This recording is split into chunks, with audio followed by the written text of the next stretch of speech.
As final preparations for the military parade in Washington, D.C. were conducted, thousands across the nation stood along streets to protest. Our very own Hannah Hutter spoke to protesters in Rapid City this afternoon and has the latest on the No Kings movement.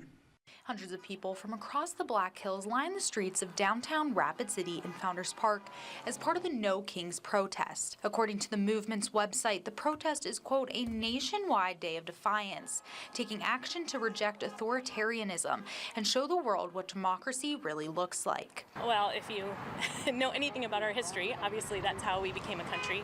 It's because they didn't want a king. We wanted a democracy. We have a system of checks and balances for a reason, and it's to keep extremism out of our government and out of our lives.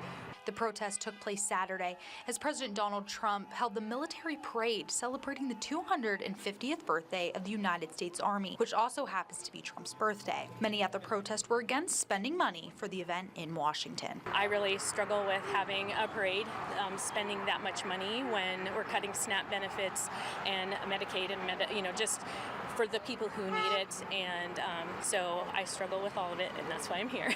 More than 1,500 protests happened across the country in each state, but after the assassination of Minnesota State Representative Melissa Hortman, the Minnesota protests were canceled. It's so lovely that we could be able to have this, especially when what happened today in Minnesota, and so they had to cancel a lot of theirs, and it's just terrifying and just so sad against with the violence for that. So our hearts go out to those in Minnesota, for the representatives there. Rapid City police officers, mobile medics, and ACLU legal observers were in attendance for the safety of those protesting. Yuri Balk says protesting is just the start. It's definitely so important to get involved politically.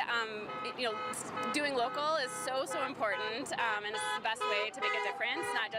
Not just for national politics, but hopefully they continue to reach out to the representatives, whether at the state or the federal level, and continue to work on policies that actually help people's lives better.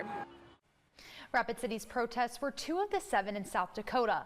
Others were held in Spearfish, Pierre, Sioux Falls, Watertown, Brookings, and Yankton.